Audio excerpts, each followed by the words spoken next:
कृपया चैनल को सब्सक्राइब करें। धन्यवाद। राधे राधे। हरे कृष्णा। प्रिय मित्रों, आप सभी को परम फलदायी सफला एकादशी की हार्दिक शुभकामनाएं। हिंदू धर्म में सभी व्रतों में श्रेष्ठ एकादशी व्रत का बहुत अधिक महत्व है। हर माह में 2 बार एकादशी पड़ती है। पौष माह के कृष्ण पक्ष की एकादशी तिथि को सफला एकादशी कहा जाता है। भगवान विष्णु ने जन कल्याण के लिए अपने शरीर से कुल 26 एकादशियों को उत्पन्न किया।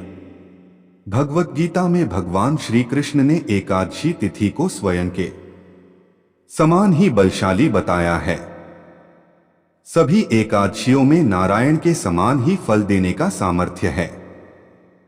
इस दिन भगवान विष्णु की पूरे विधि विधान के साथ पूजा अर्चना करने से व्यक्ति को जीवन में सुख समृद्धि और सौभाग्य की प्राप्ति होती है। सफला एकादशी तो अपने नाम के अनुसार ही भक्तों के सभी कार्यों को सफल एवं पूर्ण करने वाली है। धर्म ग्रंथों में इस एकादशी के बारे में कहा गया है कि हजारों वर्ष तक तपस्या करने से जिस पुण्यफल की प्राप्ति होती है, वह पुण्य भक्ति पूर्वक रात्रि जागरण सहित सफला एकादशी का व्रत करने से मिलता है। इस दिन मंदिर एवं तुलसी के नीचे दीपदान करने का भी बहुत महत्व बताया गया है। ग्रंथों में सफला एकदशी एक ऐसे दिन के रूप में वर्णित है जिस दिन व्रत रखने से प्राणी के सारे दुख समाप्त होते हैं और भाग्य खुल जाता है। इस एकदशी का व्रत रखने से मनुष्य की समस्त मनोकामनाएं पूरी होती हैं।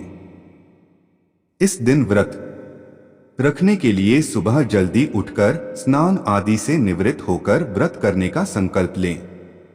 इसके बाद स्वच्छ वस्त्र धारण कर भगवान विष्णु का ध्यान करें। अब नमो भगवते वासुदेवाय मंत्र का उच्चारण करते हुए भगवान विष्णु की मूर्ति को पंचामृत से स्नान कराएं। उसके बाद वस्त्र, गंध, चंदन, जनेऊ, अक्षत, पुष्प, ऋतुफल, पान, नारियल, धूप दीप, नैवेद्य आदि अर्पित कर कपूर से आरती उतारें। सफलता एकादशी पर रात के समय जागरण करना बहुत ही उत्तम फलदायी माना जाता है।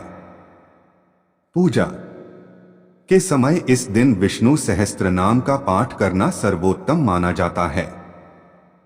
तो चलिए मित्रों, श्री हरि विष्णु और माता लक्ष्मी जी के चरणों का ध्यान करते हुए सुनते हैं सफला एकादशी व्रत की बहुत ही पावन कथा। एक समय की बात है, महाराज युधिष्ठिर ने पूछा, हे जनार्दन, पौष कृष्ण एकादशी का क्या नाम है? उस दिन कौन से देवता का पूजन किया जाता है और उसकी क्या विधि है? कृपया मुझे बताएं। भक्तवत्सल भगवान श्री कृष्ण कहने लगे कि धर्मराज, मैं तुम्हारे स्नेह के कारण तुमसे कहता हूं कि एकादशी व्रत के अतिरिक्त मैं अधिक से अधिक दक्षिणा पाने वाले यज्ञ से भी प्रसन्न नहीं होता।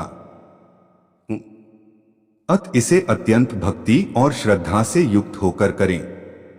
हे राजन, द्वादशीयुक्त पौष कृष्ण एकादशी का महात्म्य तुम एकाग्रचित्त होकर सुनो और कथा को आधा अधूरा छोड़ने की भूल मत करना। कथा को पूरा सुनना।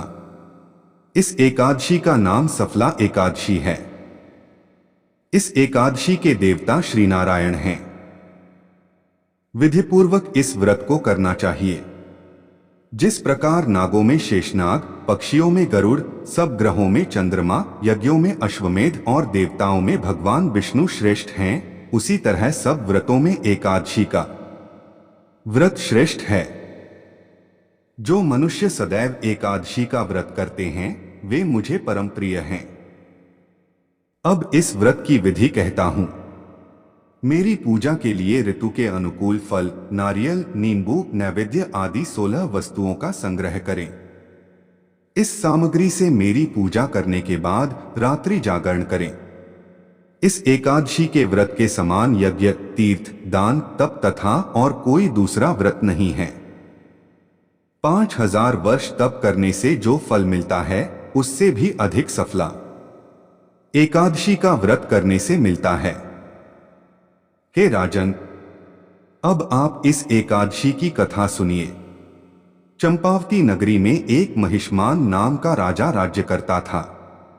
उसके 4 पुत्र थे।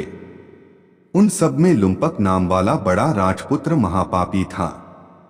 वह पापी सदा परस्त्री और वेश्यागमन तथा दूसरे बुरे कामों में अपने पिता का धन नष्ट किया करता था।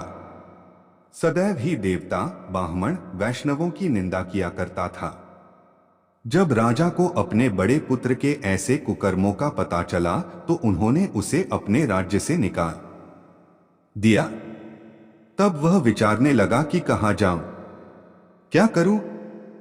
अंत में उसने चोरी करने का निश्चय किया।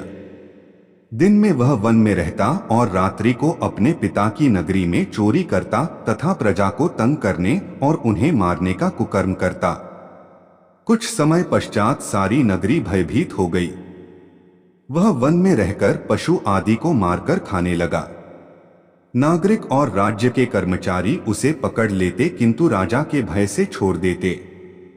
वन के एक अति प्राचीन विशाल पीपल का वृक्ष था। लोग उसकी भगवान के समान पूजा करते थे।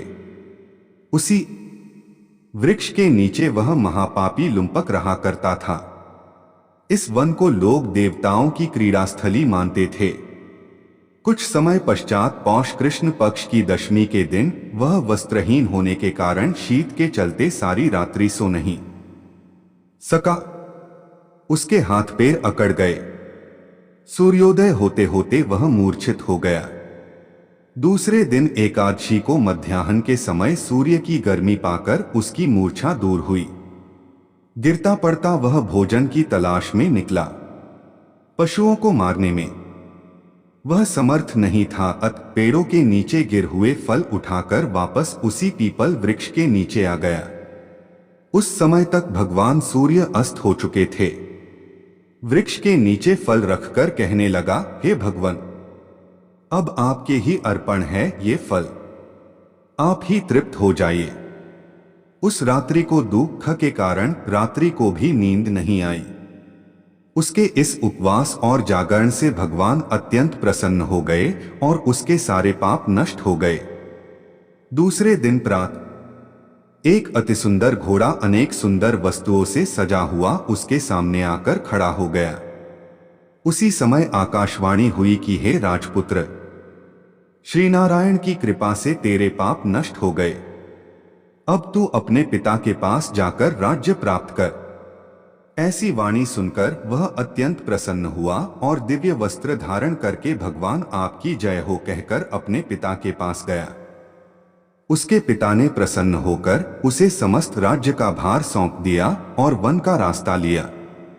अब लुम्पक शास्त्रानुसार राज्य करने लगा। उसके स्त्री, पुत्र आदि सारा कुटुंब भगवान नारायण का परम भक्त हो गया। वृद्ध होने पर वह भी अपने पुत्र को राज्य का भार सौंपकर वन में तपस्या करने चला गया और अंत समय में वैकुंठ को प्राप्त हुआ। अत जो मनुष्य इस परम पवित्र सफला एकादशी का व्रत करता है उसे अंत में मुक्ति मिलती है। जो नहीं करते वे पूंछ और सींगों से रहित पशुओं के समान हैं। इस सफला एकादशी के महात्म्य को पढ़ने से अथवा श्रवण करने से मनुष्य को अश्वमेध यज्ञ का फल मिलता है।